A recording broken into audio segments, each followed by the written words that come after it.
Foxconn 5000 கோடி. Foxconn என்ன, 5000 கோடி என்ன, அதை பத்தி இந்த வீடியோல பார்க்க போறாங்க. சமீபத்துல முதல்வர் அவர்கள் வந்து பாத்தீங்கன்னா ஒரு வெளிநாட்டு முதலீடை வந்து ஈட்டிட்டு வரேன் அப்படின்னு சொல்லி அவர் ஒரு சுற்றுலா போயிருந்தார் இல்லைங்களா. அந்த சுற்றுலால அவர் போய் சந்திச்ச ஒரு நிறுவனம் தான் ஃபாக்ஸ்கான். அப்படியானப்பட்ட தகவல் தான் வந்து ஒரு அறிக்கையை வந்து வெளியிட்டிருந்தாங்க.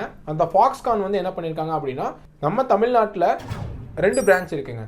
ஸோ அந்த 2 பிரான்ச்லையும் அவங்க 15000 கோடி இன்வெஸ்ட் பண்ணி அதை வந்து விரிவாக்கம் பண்ணுற மாதிரியான ஒரு தகவல் தான் வந்து அந்த அறிக்கையில் வந்து சொல்லியிருந்தாங்க. இதில் என்ன ட்விஸ்ட்னு பார்த்தீங்க அப்படின்னா, சீன் இன்னும் முடியல அப்படின்ற மாதிரி ஃபாக்ஸ்கான் வந்து ஒரு அறிக்கை விட்டுருக்காங்க. நாங்கள் இன்வெஸ்ட் பண்ணுறோமா, நாங்கள் இப்போ இன்வெஸ்ட் பண்ணுறோம்னு சொன்னோம், நாங்களாம் இன்வெஸ்ட் பண்ணவே கிடையாது அப்படின்ற மாதிரி சொல்லியிருக்காங்க. இதை பற்றி எதிர்க்கட்சி தலைவர் வந்து பார்த்தீங்கன்னா சட்டசபையில் கேள்வி எழுப்பும்போது அமைச்சர் TRP ராஜா அவர்கள் வந்து என்ன சொன்னார் அப்படின்னா, அவர் ஒரு உருட்டு இருக்காருங்க. அதாவது அவங்க வந்து ஃபாக்ஸ்கான் நிறுவனம்னு சொல்லி அவர் சொல்லவே இல்லையா, அவர் வந்து துணை நிறுவனங்கள் தான் சொன்னாராம். ஃபாக்ஸ்கானுடைய துணை நிறுவனங்கள் தான் இன்வெஸ்ட் பண்ணுது அப்படின்னு சொல்லி தான் சொன்னாராம். ஆனா அப்படி இருக்கும்போது முதல்வர் ஸ்டாலின் அவர்கள் வந்து கொடுத்திருந்த அறிக்கையில ஏன் ஃபாக்ஸ்கான் கொடுத்திருக்கீங்க, ஃபாக்ஸ்கானோட துணை நிறுவனங்கள் என்ன பேரோ அதை நீங்க மென்ஷன் பண்ணி போட்டிருக்கலாம்ல, ஏன் வந்து அந்த இடத்துல ஃபாக்ஸ்கான் நிறுவனம் போடும். இந்த கருத்தெல்லாம் விட்டுருவோங்க. இந்த கருத்தெல்லாம் தாண்டி யோசிச்சு பாத்தீங்கன்னா அதுல இன்னொரு விஷயம் இருக்கு. அது என்னன்னு பாத்தீங்கன்னா, ஒரு 6 மாசம் ஆட்சி காலம் தான் இருக்கு. திரும்ப இவங்க வர்றாங்க வரல அப்படின்றதெல்லாம் நெக்ஸ்ட்டுங்க. பட் இருக்கக்கூடிய எலெக்ஷனுக்கு ஒரு 6 மாச காலத்துக்குள்ள தான் இருக்கு.